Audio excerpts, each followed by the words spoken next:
कहां कहां किस तरह की स्थिति बनी हुई है, और फिर असम का हम रुख करेंगे जहां पर सबसे ज्यादा गंभीर स्थिति बनी हुई है। वहां से मेरे सहयोगी अनिरुद्ध मेरे साथ जुड़ेंगे, लेकिन पहले हम बात करते हैं यहां पर उत्तर प्रदेश के करीब 800 गांव हैं जो बाढ़ में डूबे हुए हैं।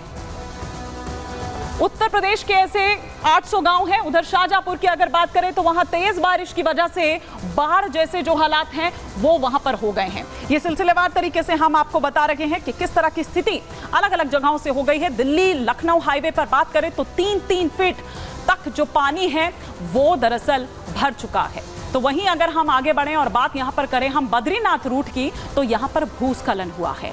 4000 श्रद्धालु ये बताया जा रहा है कि फंसे हुए हैं। मुंबई में तेज बरसात हो रही है, येलो अलर्ट जारी किया गया है। कई इलाकों में जल भराव की समस्या वहां पर देखी जा रही है।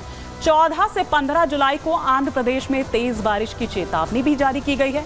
उधर पंजाब की बात करें, हरियाणा की बात करें तो यहां कल से 14 जुलाई तक बारिश का अनुमान है। बंगाल और बिहार की बात करूं तो यहां पर 14 जुलाई तक बारिश का अनुमान है। मध्य प्रदेश के शिवपुरी की रीवा समेत 8 जिलों की अगर बात करूं तो यहां भी बारिश का अलर्ट है। छत्तीसगढ़ में 13 जिलों में भारी बारिश का येलो अलर्ट जारी किया गया है। लेकिन सबसे पहले हम रुख करते हैं असम का। वहां पर अभी किस तरह की स्थिति है, क्योंकि सबसे ज्यादा गंभीर स्थिति यहीं असम में देखने को मिल रही थी। अनिरुद्ध को एक बार प्लीज स्क्रीन पर लेकर आएं। और अनिरुद्ध, अभी क्या स्थिति है, अभी क्या स्थिति है, हम वो समझने की कोशिश आपसे करेंगे। एक बार प्लीज स्क्रीन पर लीजिए उनको। हाँ अनिरुद्ध, कुछ दिनों में बारिश की कमी होने की वजह से अब परिस्थिति सामान्य रूप में आई है, सामान्य अवस्था में आई है और बाढ़ से काफ़ी लोगों को अभी राहत मिली है। हालांकि ऊपरी असम के हिस्से में पानी कम हुआ है, लेकिन निचले असम के कई इलाकों में अभी भी पानी का कहर जो है जारी है। लेकिन पहले की लगभग एक सप्ताह पहले जो स्थिति थी उसमें काफ़ी सुधार आया है। लोग अभी भी कई सारे लोग राहत शिविर में हैं, लेकिन कई जगहों से हमको ये भी पुष्टि की गई है कि अब लोग धीरे धीरे अपने घर को वापस हो रहे हैं। काजीरंगा नेशनल पार्क में हालांकि अभी भी पानी अंदर घुसे हुए हैं और पानी घुसने की वजह से काफ़ी सारे रेस्ट्रिक्शन जो national highway Kaziranga national park से होकर के गुजरता है उसमें काफ़ी रेस्ट्रिक्शन अभी भी जारी है। कॉमर्शियल व्हीकल्स का जो मूवमेंट है वहाँ पर वो पूरी तरफ से बंद कर दिए गए हैं और नॉर्थ बैंक होकर के मालवाही ट्रकों का जो आवागमन है उसको नॉर्थ बैंक से होकर के करने की एडवाइजरी जारी कर दी गई है। हालांकि अब पिछले लगभग एक सप्ताह में बारिश में काफ़ी कमी यहाँ पर देखने को पहले से थोड़ी बेहतर स्थिति हुई है, आप जिस तरह से यहाँ पर कह रहे हैं, लेकिन वो तमाम अलर्ट्स और क्या कुछ किया जा रहा है वो आपने यहाँ पर बताया। बहुत शुक्रिया अनिरुद्ध से तमाम जानकारी के लिए आपका। लेकिन हम आपको ये बता रहे हैं कि किस तरह से डीरेल हो गई है पूरी जिंदगी। आप यहाँ पर देखिए, कुछ लोग ऐसे हैं जो घरों में ही रहने को मजबूर हैं, तो कुछ लोग ऐसे भी हैं बेचारे जो अपने घर बार छोड़ने को मजबूर हैं क्योंकि निचले इलाकों में वो रह रहे हैं और वहां पर पानी उनके घरों तक घुस चुका है बाढ़ का। अब जाएं तो जाएं कहां जाएं? प्रशासन की तरफ से कहीं मदद मिल रही है, जहां अभी तक मदद नहीं पहुंची है वो लोग करें तो करें, क्या करें? क्या स्थिति है देश भर से आपको दिखा रहे हैं इस रिपोर्ट के जरिए।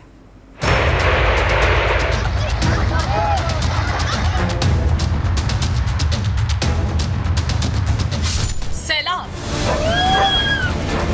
हाहाकार और मौत, पूरब से लेकर पश्चिम तक और उत्तर से लेकर दक्षिण तक बारिश अपना कहर बरपा रही है। हाहाकारी बारिश ने पूरब से लेकर पश्चिम और उत्तर से लेकर दक्षिण तक कहर बरपाया हुआ है। कहीं सैलाब तो कहीं हाहाकार वाली स्थिति है। पहाड़ दरक रहे हैं,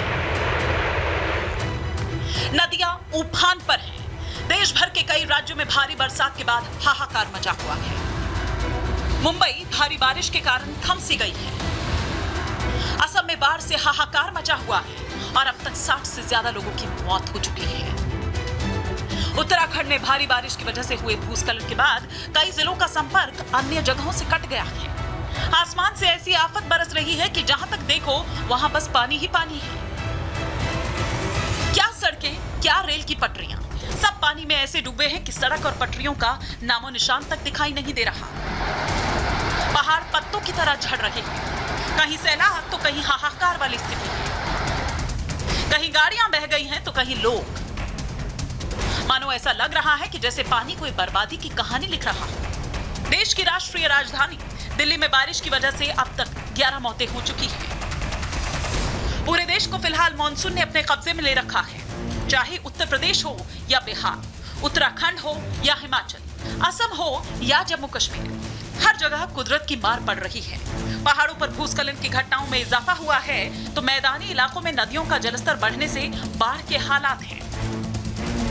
ये तस्वीरें हैं देश की आर्थिक राजधानी मुंबई की। आर्थिक राजधानी में गाड़ियां रेंगती नजर आ रही है। घुटनों घुटनों भर पानी भरा है। बात उत्तर प्रदेश की करें तो शाहजहांपुर से जो तस्वीरें सामने आ रही है उसे देखकर तो हर कोई हैरान है। अस्पताल में जल्द सैलाब है। मरीज को पानी के सैलाब के बीच से ले जाते लोगों की ये तस्वीर देखिए। ऐसा ही कुछ हाल उत्तर प्रदेश के बदायूं का है, जहां जल सैलाब में फंसी एक गाड़ी का क्या हाल है ये देखिए। अब आपको तस्वीरें दिखाते हैं जम्मू कश्मीर के पुंछ की, जहां ताश के पत्तों की तरह एक पहाड़ से बड़े बड़े पत्थर गिर रहे हैं। भूस्खलन की ये तस्वीरें चंडीगढ़ रोड पर बने पनार ब्रिज के पास की है, जिस पर खड़ी गाड़ियां ऊपर से गिर रही आफत के आगे बौनी नजर आ रही है। हर तरफ शोर मचा है, लोगों में भगदड़ मची है, धूल का गुब्बार उड़ रहा है। कुछ ऐसी ही तबाही उत्तराखंड के नैनीताल में देखने को मिल रही है, जहां तेज बरसात ने ऐसा कहर बरपाया कि कई लोग उसकी चपेट में आ गए।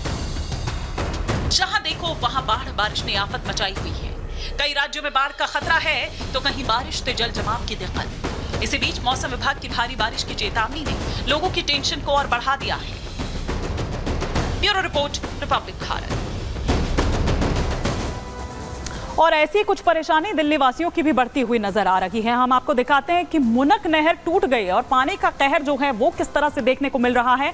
मुनक नहर के टूटने से दिल्ली में जो वाटर सप्लाई है वो बंद हो गई है और फिलहाल वहां पर चूंकि मरम्मत का काम चल रहा है इसलिए सप्लाई नहीं हो सकती है पानी की और कई दिनों तक नहीं होगी, ये भी कह दिया गया है। कई घरों में घुसा हुआ है लेकिन मुनक नहर का ये पानी, ये तस्वीरें हम यहाँ पर आपको दिखा रहे हैं। जे कॉलोनी में रह रहे जो लोग हैं उनको खासा नुकसान इस वजह से हुआ है। बवाना के कुछ हिस्सों में घुटनों तक पानी भर चुका है। तस्वीरें लगातार हम आपको, हमारे जो तमाम सहयोगी हैं वो हमें वहां की तस्वीरें पहुंचा रहे हैं और वो तस्वीरें हम आपको दिखा रहे हैं कि लोगों को पीने के पानी की दिक्कत भी यहां पर होने लगी है। नहर टूटने की वजह से द्वारका की बात कर लें, हैदरपुर की बात कर ले, बवाना नांगलोई की बात कर ले तो वहां जल सुविधाएं बुरी तरह से प्रभावित हुई है। तो मतलब एक तो घर के भीतर तक उनका ये बारिश का जो पानी है वो घुस चुका है, ऊपर से पानी पीने के पानी की जो दिक्कत है वो अलग यहां पर हो रही है। सियासत भी इस पर हो रही है। हमारे सहयोगी साहिल जब वहां पर पहुंचते हैं उन्होंने क्या देखा वो जायजा लेकर बता रहे हैं अपनी इस रिपोर्ट में। बवाना इलाके की जे कॉलोनी के पास से गुजरने वाली नहर की दीवार टूटने से पूरी कॉलोनी जलमग्न हो गई। इस वक्त हम घटनास्थल पे मौजूद हैं। तस्वीरों के माध्यम से एक बार मैं आपको दिखाना चाहूँगा। इसी जगह पे एक बड़ी सी दीवार जो थी नहर की वो बनी हुई थी, अचानक से टूटती है, पूरा पानी जो है कॉलोनी की तरफ बढ़ जाता है और जाकर कॉलोनी के घरों में पानी चला जाता है, जिसके कारण कॉलोनी में रहने वाले लोगों को काफ़ी ज़्यादा मुसीबतों का सामना करना पड़ा। लेकिन अभी की तस्वीर आप देख सकते हैं, यहाँ पर मरम्मत का जो काम है वो शुरू हो चुका है। जिस जगह से दीवार टूटी थी उस जगह पे पूरी तरह अभी मिट्टी भरी जा चुकी है। अभी इसको टेम्परेरी तैयार किया गया है, लेकिन ये माना जा रहा है कि 1 से 2 दिन और लग सकते हैं इस पूरे हिस्से को दीवार बनाने में, पक्का करने में, जिसके कारण दोबारा ऐसी जो घटना है वो देखने को ना मिला। ये तस्वीर आप देख सकते हैं, बड़ी बड़ी जो मशीनें हैं वो यहाँ पर कल से ही कार्य में जुटी हुई हैं। और इस और भी तस्वीर दिखाना चाहूँ तो ये आप देख सकते हैं, बड़ी जो जेसीबी मशीनें हैं, दूसरी मशीनों को यहाँ पे पूरी तरह यहाँ पे लगाया गया है और काफ़ी घंटे हो चुके हैं और अभी भी जो कार्य है वो यहाँ पर किया जा रहा है। ये बड़े बड़े जो सीमेंट के जो बोरे हैं आपको ये यहाँ पर नज़र आ रहे होंगे, इनको भी यहाँ पर लाया गया जिसके कारण पानी को कॉलोनी में जाने से रोका जा सके। ये पूरी जो आप तस्वीर में ये नहर देख रहे हैं ये आगे जाके मोनक नहर को जोड़ती है। हरियाणा से ये पानी दिल्ली की तरफ छोड़ा जाता है। अभी हमारे हरियाणा के जो अधिकारी थे, अनऑफिशियल उनसे बातचीत हुई तो उन्होंने यही जानकारी दी कि 1 से 2 दिन और लग सकते हैं इस पूरे कार्य को समाप्त होने में। उसके बाद पूरी तरह जो पानी की सप्लाई है वो इस नहर में छोड़ी जाएगी, क्योंकि अभी पानी की फुल सप्लाई यहाँ पर छोड़ी जाएगी तो कहीं ना कहीं नुकसान दोबारा हो सकता है। क्योंकि अभी यहाँ पर एक पूरी तरह मिट्टी का जो एक दीवार है वो बनाई गई है, लेकिन इसको पूरी तरह परमानेंट किया जाएगा। उसके बाद पानी की सप्लाई यहाँ पर दोबारा से वो शुरू की जाएगी।